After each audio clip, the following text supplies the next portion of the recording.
Hey there, it's Boots Owen here. I recently did an installation of one of these Watermill pressure pumps. It's a shower pump, this one. I think it's a 2-bar, something like that. This pump is an automatic negative head pump, and it depends on the installation, but you'll pick a negative head, positive head, or whatever pump to suit your application. It's a bit of this because this is in Ireland. The pipework here and everything else is Irish sizes, which are imperial metric rather than the UK's metric, if that makes sense. So these are 3/4 inch pipes. These are 22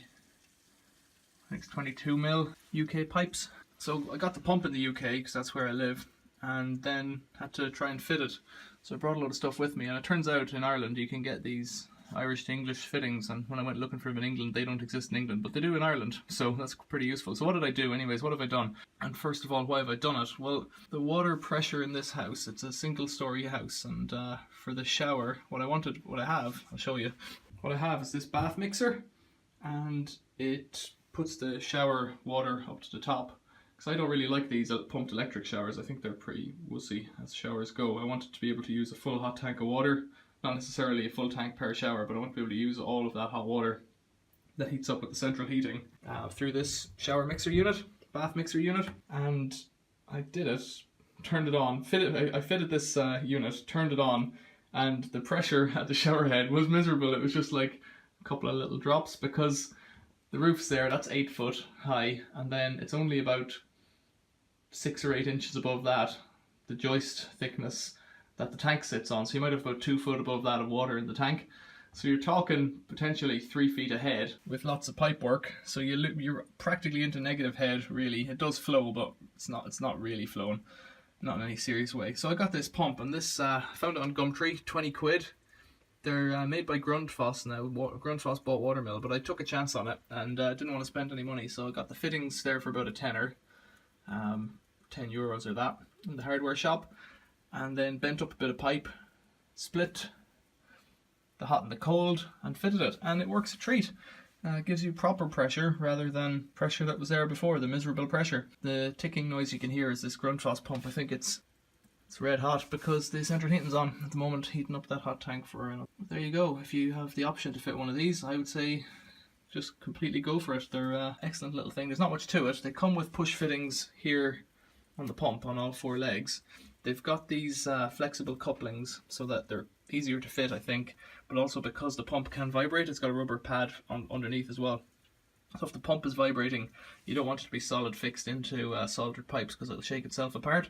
But the flexibility is good for it. It's in a hot press, it's fitted in a hot press, so you can see from the salting here that I suspect either the central heating pipes, the 2 1-inch central heating pipes, have given up because it's near the sea, and I presume it was beach sand that was used in the concrete, and I'd say those pipes are copper buried straight into it, so they're not going to last forever, let's put it that way, but for now they're still there, and whenever they go, I'll have to dig up a concrete floor and I'll replace them with PEX or PB pipes because it makes sense.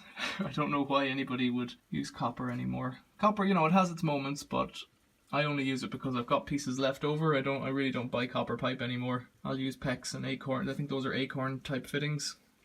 I'll use them all day long. Compression fittings, copper pipe, all that stuff. It's nice.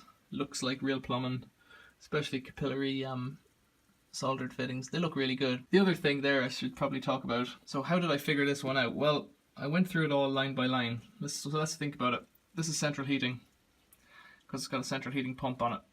So one of them is flow and one's return. There was words written on the back wall and they're not correct, so that was a bit of a red herring.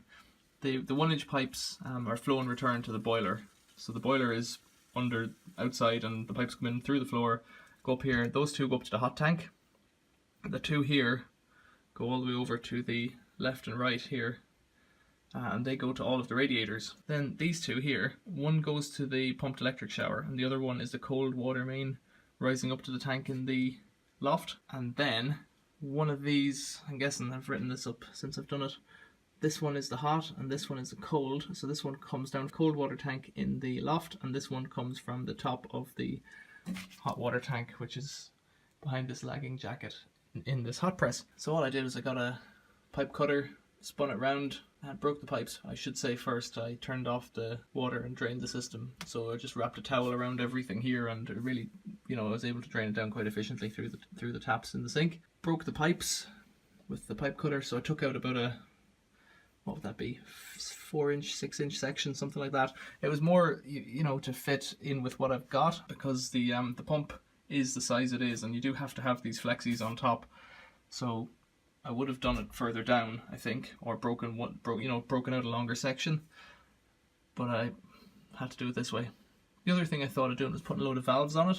So I thought you could have a bypass. So if you put some kind of a joiner in, but from here to here, and the same from here to here, you could have a valve coming through, so that you could bypass this pump if it ever failed, and then you would have to have 4 isolating valves, one on each of the pipes here, so that if it fails you could just disconnect it.